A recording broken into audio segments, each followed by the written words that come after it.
ಎಲ್ಲರಿಗೂ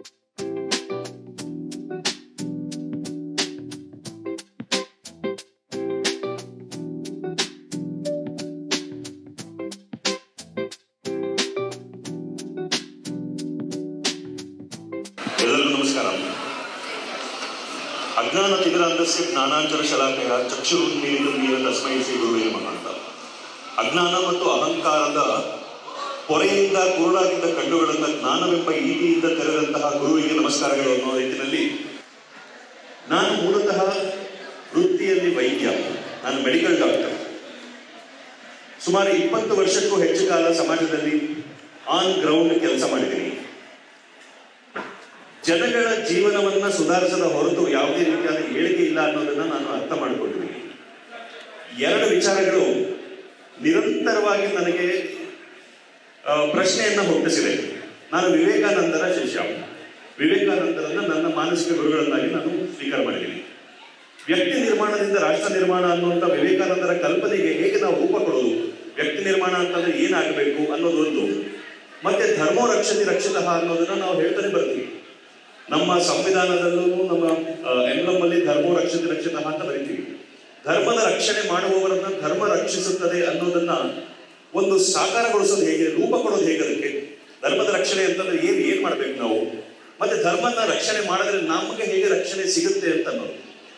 ಒಬ್ಬ ಸಾಧಾರಣ ಹಿಂದುವನ್ನ ಧರ್ಮ ಮತ್ತೆ ರಾಷ್ಟ್ರದ ವಿಚಾರದಲ್ಲಿ ಒಟ್ಟುಗೂಡಿಸಿ ನಿರಂತರವಾಗಿ ಕೆಲಸ ಮಾಡಿಸೋದಕ್ಕೆ ಸಾಧ್ಯ ಇಲ್ಲ ಅನ್ನೋದನ್ನ ನಾನು ಕಂಡುಕೊಂಡಿದ್ದೀನಿ. ಕಳೆದ 22 ವರ್ಷಗಳಿಂದ ನಾನು ಜನಗಳ ಜೊತೆ ನಾನು ಕೆಲಸ ಮಾಡ್ತಾ ಇದ್ದೀನಿ. 1.5 ಲಕ್ಷಕ್ಕೂ ಹೆಚ್ಚು ಮಕ್ಕಳಿಗೆ ನಾನು ಟ್ರೈನಿಂಗ್ ಮಾಡಿದ್ದೀನಿ. ಸುಮಾರು 10,000ಕ್ಕೂ ಹೆಚ್ಚು ಟೀಚರ್ಸ್ ಅನ್ನ ಟ್ರೈನ್ ಮಾಡಿದ್ದೀನಿ. ಸುಮಾರು 150ಕ್ಕೂ ಹೆಚ್ಚು ಇನ್ಸ್ಟಿಟ್ಯೂಷನ್ಸ್ಗೆ ಕ್ವಾಲಿಟಿ ಕನ್ಸಲ್ಟೆಂಟ್ ಆಗಿ ಕೆಲಸ ಮಾಡಿದ್ದೀನಿ. ಎಲ್ಲರೂ ಸಾಮಾನ್ಯ ಜನಗಳು, 90%ಕ್ಕೂ ಹೆಚ್ಚು ಜನ ನಮ್ಮ ದೇಶದಲ್ಲಿ ಅವರ ನಿತ್ಯದ ಜೀವನದಲ್ಲಿ ಒದ್ದಾಡ್ತಾ ಇರೋರೆ. ನಾವು ಬೆಳಗ್ಗೆ ಎದ್ದು ಕೆಲಸ ಮಾಡಬೇಕು, ನಮ್ಮ ಮನೆ ಜೀವನ ನಡೆಸಬೇಕು, ನಮ್ಮ ಮಕ್ಕಳ ವಿದ್ಯಾಭ್ಯಾಸ, ಕಷ್ಟಪಟ್ಟು ಒಂದು ಸೈಟ್ ತಗೊಂಡು ಮನೆ ಕಟ್ಟಿ ಮಕ್ಕಳು ಮದುವೆ ಮಾಡಿ ನಮ್ಮ ಲೈಫ್ ಟೈಮ್ ಅಲ್ಲೇ ಸಾಲ ತೀರಿಸಿದ್ರೆ ನಮ್ಮ ಜೀವನ ಸಾರ್ಥಕ ಅಂತ ಅನ್ಕೊಳ್ಳುವಂತ ಮೆಜಾರಿಟಿ ಜನಗಳು. ಸಾಲ ಇನ್ನು ಮುಂದಿನ ಜನರೇಷನ್ಗೂ ಕ್ಯಾರಿ ಫಾರ್ವರ್ಡ್ ಆಗುತ್ತೆ. ಇದರ ಮಧ್ಯದಲ್ಲಿ ಏನೆಲ್ಲ ನಡೀತಾ ಇದೆ ಸಮಾಜದಲ್ಲಿ ಅದೆಲ್ಲ ನಾವು ಗಮನಿಸ್ತಾ ಇದ್ದೀವಿ. ನಮ್ಮ ಜೀವನಕ್ಕೆ ಉಪಯೋಗ ಆಗುವಂತದ್ದಾದ್ರೆ ಮಾತ್ರ ಒಂದು ವ್ಯವಸ್ಥೆ ಉಪಯೋಗ ಆಗುತ್ತೆ ಅನ್ನೋ ರೀತಿಯಲ್ಲಿ ಸುಮಾರು 2 ದಶಕಗಳಿಗೂ ಹೆಚ್ಚು ಪ್ರಯೋಗಗಳ ಒಂದು ಪರಿಣಾಮವಾಗಿ ಹುಟ್ಟುಕೊಂಡಿರುವಂತಹ ಒಂದು ವ್ಯವಸ್ಥೆ ರಿಬಿಲ್ಡಿಂಗ್. ನಮ್ಮದೊಂದು ಶಾಲೆ ಇದೆ. 2 ವಿಚಾರ ಹೇಳಿದೆ ನಾನು, ವ್ಯಕ್ತಿ ನಿರ್ಮಾಣದಿಂದ ರಾಷ್ಟ್ರ ನಿರ್ಮಾಣ ಮತ್ತೆ ಧರ್ಮೋ ರಕ್ಷತಿ ರಕ್ಷಿತಃ ಹೇಗೆ ಅನ್ನೋದನ್ನ ಈ ವ್ಯವಸ್ಥೆಯ ಮುಖಾಂತರ ನಾವು ಕಟ್ಟಿದೀವಿ. ವ್ಯಕ್ತಿ ನಿರ್ಮಾಣದಿಂದ ರಾಷ್ಟ್ರ ನಿರ್ಮಾಣ ಆಗಬೇಕು ಅಂತಂದ್ರೆ ಅದು ಚಿಕ್ಕ ವಯಸ್ಸಿನಿಂದಲೇ, ಬೆಳೆಯುವ ಸಿರಿ ಮೊಳಕೆಯಲ್ಲಿ ಅಂತ ಹೇಳ್ತೀವಿ. ಮಕ್ಕಳಿಂದ ನಾವು ಸರಿಯಾದ ರೀತಿಯಲ್ಲಿ ಶಿಕ್ಷಣ ಕೊಡ್ತಾ ಬರಬೇಕು. ಹಾಗಾಗಿ ಧರ್ಮ ಮತ್ತೆ ರಾಷ್ಟ್ರದ ಆಧಾರದ ಮೇಲೆ ವಿಶ್ವ ಮಟ್ಟದ ನಾಯಕರು ಮತ್ತೆ ಉದ್ಯಮಿಗಳನ್ನ ತಯಾರು ಮಾಡುವಂತಹ ಶಿಕ್ಷಣ ವ್ಯವಸ್ಥೆಯನ್ನ, ನಮ್ಮದೊಂದು ಶಿಕ್ಷಣ ವ್ಯವಸ್ಥೆಯನ್ನ ಕಟ್ಟಿದೀವಿ. ಆ ಶಿಕ್ಷಣ ವ್ಯವಸ್ಥೆಯಲ್ಲಿ ಮಕ್ಕಳು ಸಿಂಹಗಳಾಗಿ ತಯಾರಾಗ್ತಾರೆ.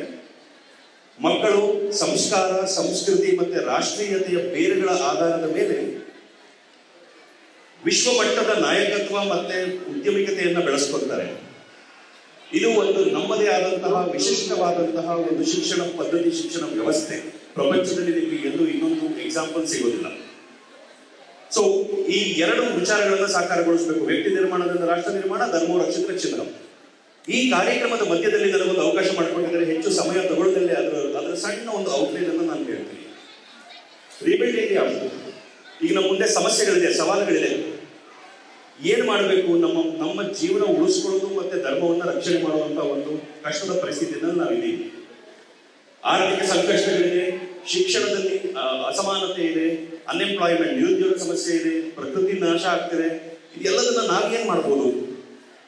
ಒಬ್ಬೊಬ್ಬರು ಆ ರೀತಿ ತಮ್ಮಲ್ಲಿರೋ ಶಕ್ತಿಯನ್ನು ಜಾಗೃತಗೊಳಿಸ್ಕೊಂಡ್ರೆ ಇಡೀ ಪ್ರಪಂಚವನ್ನು ಬೆಳಗಿಸಬಹುದು. ಭವಿಷ್ಯ ಏನಾಗಬೇಕು? Sustainable prosperous India. ಧರ್ಮ ಮತ್ತೆ ರಾಷ್ಟ್ರದ ಆಧಾರದ ಮೇಲೆ ಎಲ್ಲರೂ ಸಮರ್ಥರಾಗಬೇಕು, ಎಲ್ಲರೂ ಸುಶಿಕ್ಷಿತರಾಗಬೇಕು, ಎಲ್ಲರೂ ಆರ್ಥಿಕವಾಗಿ ಸಬಲರಾಗಬೇಕು. ಆರ್ಥಿಕ ಶಕ್ತಿ ಇಲ್ಲದೆ ಮಿಕ್ಕಿದ್ದೆಲ್ಲ ಮಾತು. ನೀವು ಎಷ್ಟೇ ಮಾತಾಡಿದ್ರು ನಿಮ್ಮ ಆರ್ಥಿಕ ಶಕ್ತಿ ಇಲ್ಲ ಅಂತಂದ್ರೆ, ನಿಮಗೆ ಫೈನಾನ್ಷಿಯಲ್ ಸ್ಟೆಬಿಲಿಟಿ ಇಲ್ಲ ಅಂತಂದ್ರೆ ಮಿಕ್ಕಿದ್ದೆಲ್ಲ ಸುಮ್ಮನೆ ಟೈಮ್ ಆದಾಗ ಮಾತಾಡೋದಕ್ಕಷ್ಟೇ. ಕಷ್ಟಪಟ್ಟು ಸಂಪಾದನೆ ಮಾಡೋ 10,000 ರೂಪಾಯಲ್ಲಿ ತಿಂಗಳಿಗೊಂದು 500-1000 ನೀವು ಖರ್ಚು ಮಾಡಿ ಏನೋ ಒಂದು ಧರ್ಮ ಕಾರ್ಯ ಮಾಡ್ತೀರಾ ಅಂತಂದ್ರೆ ಅದು ಬಹಳ ದೊಡ್ಡದೇ, ಆದ್ರೆ ಸಾಲೋದಿಲ್ಲ. ಒಂದು ವ್ಯವಸ್ಥೆಯಾಗಿ ಒಂದು ಸಮಾಜವಾಗಿ ನಾವು ಮಾಡಬೇಕು. ಹೇಗೆ ಮಾಡೋದು, ಏನು ಮಾಡೋದು? ರೀಬಿಲ್ಡ್ ಇಂಡಿಯಾ ಒಂದು ಜನಗಳ ಒಂದು ಸಹಕಾರಿ ಕ್ರಾಂತಿ, ಒಂದು ಕೋಆಪರೇಟಿವ್ ಮೂವ್ಮೆಂಟ್, ಇಡೀ ಪ್ರಪಂಚದ ಅತಿ ದೊಡ್ಡ ಸಹಕಾರಿ ಕ್ರಾಂತಿಯಾಗಿ ರೂಪುಗೊಳ್ತಾ ಇರುವಂತಹ ಒಂದು ವ್ಯವಸ್ಥೆ ಇದು. ಎಲ್ಲರೂ ಬೆಳಿಬೇಕು, ಎಲ್ಲರೂ ಫೈನಾನ್ಷಿಯಲಿ ಸ್ಟೇಬಲ್ ಆಗಬೇಕು, ಒಂದು ಸಮಾಜವಾಗಿ ನಾವು ಆರ್ಥಿಕವಾಗಿ ಗಟ್ಟಿ ಆಗಬೇಕು, ಮತ್ತೆ ಎಲ್ಲರೂ ಧರ್ಮ ರಕ್ಷಣೆ ಮಾಡಬೇಕು, ಧರ್ಮ ಜಾಗೃತಿ ಮಾಡಬೇಕು. 5 ಅಂಶಗಳನ್ನ ಹೇಳ್ತೀವಿ ನಾವು: ಧರ್ಮ ರಕ್ಷಣೆ, ಧರ್ಮ ಜಾಗೃತಿ, ಶಿಕ್ಷಣ ಕ್ರಾಂತಿ, ಅರ್ಥ ಕ್ರಾಂತಿ, ಮತ್ತೆ ರಾಷ್ಟ್ರ ಸಂಘಟನೆ. ಒಟ್ಟಾಗಿದ್ದು ರಾಷ್ಟ್ರಕ್ಕಾಗಿ ಕೆಲಸ ಮಾಡಬೇಕು. ಶಿಕ್ಷಣದ ಮುಖಾಂತರ ರಾಷ್ಟ್ರ ಸಂಘಟನೆ ಮಾಡುವಂತ ವ್ಯವಸ್ಥೆ ಕಟ್ಟಿದೀವಿ ಅಂತ ಹೇಳಿದೆ. ಅದನ್ನು ನಾವು ಸಿರಿ ಅಂತ ಹೇಳ್ತೀವಿ. Social innovation to rebuild India, ಸಾಮಾಜಿಕ ಒಂದು ಇನೋವೇಷನ್, ಆವಿಷ್ಕಾರ. 4 ಅಂಶ ಇದೆ.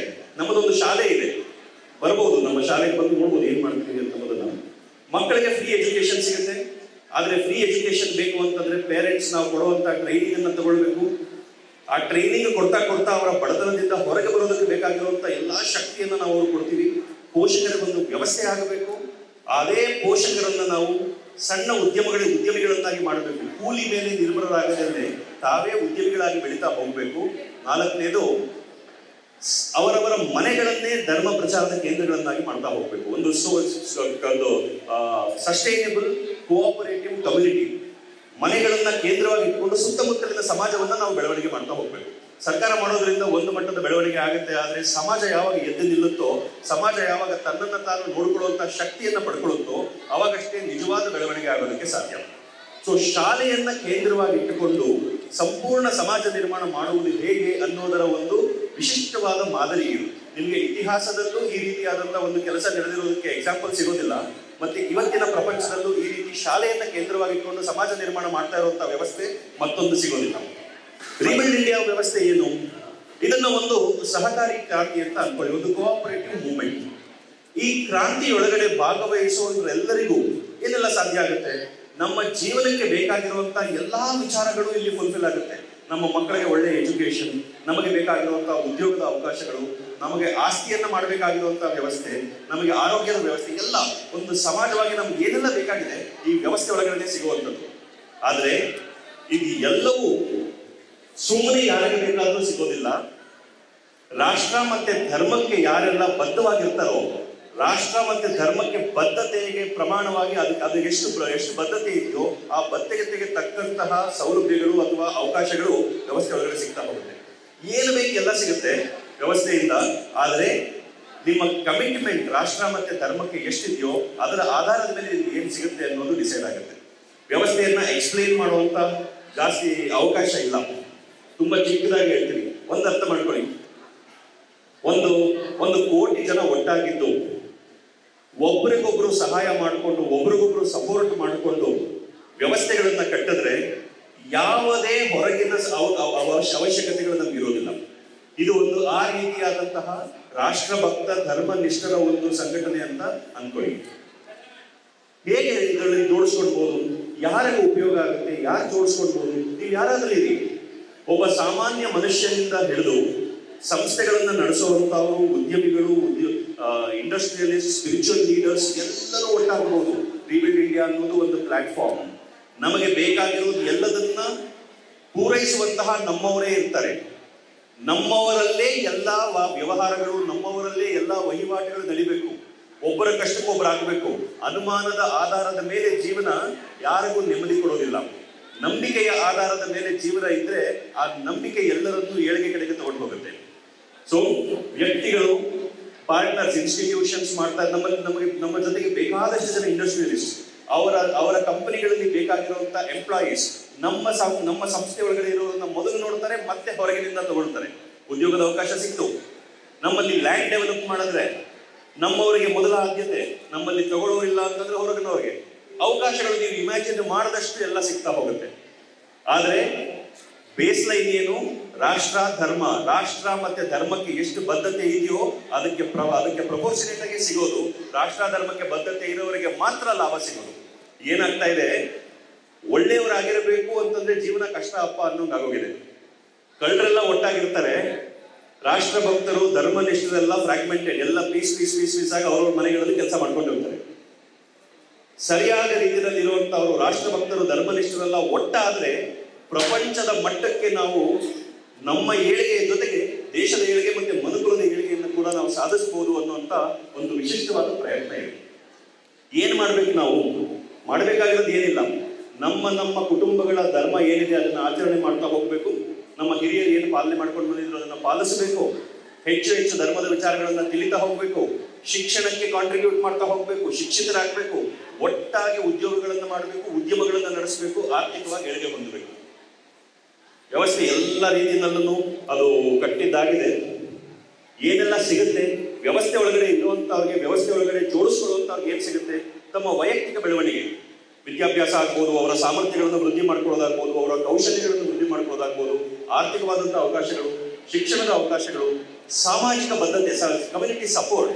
ಒಂದು ಸಹಾಯ ಬೇಕಲ್ಲ ನಮಗೆ, ಕಮ್ಯುನಿಟಿ ಸಪೋರ್ಟ್ ಬೇಕು, ಸ್ಪಿರಿಚುವಲ್ ಫುಲ್ಫಿಲ್ಮೆಂಟ್, ಎಲ್ಲವೂ ಈ ಒಂದು ಕಮ್ಯುನಿಟಿ ಒಳಗಡೆಯಿಂದ ಆಗುತ್ತೆ. ಏನ್ ಮಾಡ್ಬೋದು? ನಾನು ಎಜುಕೇಶನ್ ನಲ್ಲಿ ಕಾಂಟ್ರಿಬ್ಯೂಟ್ ಮಾಡ್ಬೋದು, ಆಂಟರ್ಪ್ರಿನರ್ಶಿಪ್ ಉದ್ಯಮಗಳನ್ನು ಕಾಂಟ್ರಿಬ್ಯೂಟ್ ಮಾಡ್ಬೋದು, community development, environment protection, asset building, ಬೇಕಾದಷ್ಟು ಏನೇ ಬೇಕು ನಮಗೆ ಎಲ್ಲ ಸಿಗುತ್ತೆ. ಆ ವೆಬ್ಸೈಟ್ ಅಲ್ಲಿ ಲಿಸ್ಟ್ ಮಾಡಿದ್ದೀನಿ. ಆ ವೆಬ್ಸೈಟ್ ಅನ್ನ ನೀವು ನೋಟ್ ಡೌನ್ ಮಾಡ್ಕೊಳ್ಬಹುದು, ಒಂದು ಫೋಟೋ ತಗೊಳ್ಬಹುದು ಅಥವಾ ಲಿಸ್ಟ್ ಮಾಡ್ಕೊಳ್ಬಹುದು. ವೆಬ್ಸೈಟ್ ಅಲ್ಲಿ ಹೋಗಿ ನೋಡಿ, ಸಣ್ಣದಾಗಿ ನಿಮಗೆ ಒಂದು ತಿಳುವಳಿಕೆ ಸಿಗುತ್ತೆ. ಈ ಒಂದು 10 ನಿಮಿಷದ ಅವಕಾಶದಲ್ಲಿ ನಾನು ತಿಳಿಸ್ಬೇಕು ಅನ್ಕೊಂಡಿರುವಂತ ಒಂದೇ ವಿಚಾರ, ನಿರಾಶರಾಗೋದು ಬೇಕಾಗಿಲ್ಲ. ಇಡೀ ಪ್ರಪಂಚ ಸನಾತನ ಧರ್ಮದ ವಿರುದ್ಧವಾಗಿದೆ ಅನ್ನುವಂತ ನಿರಾಶೆಯಿಂದ ಹತಾಶರಾಗಿ ನಾವು ಸುಮ್ಮನೆ ಕೂರುವಂತ ಅವಶ್ಯಕತೆನೂ ಇಲ್ಲ. ಬೀದಿಗಿಳಿದು ಹೋರಾಟ ಮಾಡಬೇಕು, ಪ್ರಾಣ ಕೊಡಬೇಕು ಅನ್ನೋದು ಬೇಕಾಗಿಲ್ಲ. ಅವೆಲ್ಲ ನಡೀತಾ ಇದೆ. ಅದನ್ನ ಮಾಡುವಂತವ್ರು ಮಾಡ್ತಾ ಇರ್ತಾರೆ, ಮಾಡ್ತಾ ಇರ್ಲಿ. ಪ್ರತಿಯೊಬ್ಬರು ಸಾಮಾನ್ಯರಲ್ಲಿ ಸಾಮಾನ್ಯರು, ಅತಿ ದೊಡ್ಡವರಲ್ಲಿ ದೊಡ್ಡವರು ಎಲ್ಲರೂ ಸೇರಿ ಒಟ್ಟಾಗಿ ನಮ್ಮ ಏಳಿಗೆಯನ್ನ ಮಾಡ್ತಾ ಹೋಗೋಣ. ಧರ್ಮಕ್ಕೆ ಬದ್ಧವಾಗಿರೋಣ, ರಾಷ್ಟ್ರಕ್ಕೆ ಭಕ್ತರಾಗಿರೋಣ. ಅಷ್ಟು ಸಾಕು. 100 ಕೋಟಿಗೂ ಹೆಚ್ಚು ಹಿಂದೂಗಳಿದ್ದೀವಿ, 100 ಕೋಟಿಗೂ ಹೆಚ್ಚು ಜನ ಇದ್ದೀವಿ. ನಾವು ಎಲ್ಲರೂ ಸೇರಿ ಒಟ್ಟಾಗಿ ನಮ್ಮ ಏಳಿಗೆಯನ್ನ ನಾವು ನೋಡ್ಕೊಂಡ್ರೆ ರಾಷ್ಟ್ರದ ಏಳಿಗೆ ಆಟೋಮ್ಯಾಟಿಕಲಿ ಆಗುತ್ತೆ. ಧರ್ಮನಿಷ್ಠೆ, ರಾಷ್ಟ್ರಭಕ್ತಿ ಮನಸ್ಸಿನಲ್ಲಿದ್ರೆ ಭಾರತ ವಿಶ್ವಗುರು ಆಗೋದನ್ನ ನಾವು ನಮ್ಮ ಜೀವನದಲ್ಲಿ, ನಮ್ಮ ಲೈಫ್ ಟೈಮ್ ನಲ್ಲಿ ನೋಡ್ತೀವಿ ಅಂತ ನಾನು ಹೇಳ್ತೀನಿ. ಸೊ ಎಲ್ಲರೂ ಒಟ್ಟಾಗಿರೋಣ, ಒಟ್ಟಾಗಿ ಭಾರತದ ಪುನರ್ನಿರ್ಮಾಣ ಮಾಡೋಣ ಅನ್ನೋದನ್ನ ಹೇಳ್ತೀನಿ.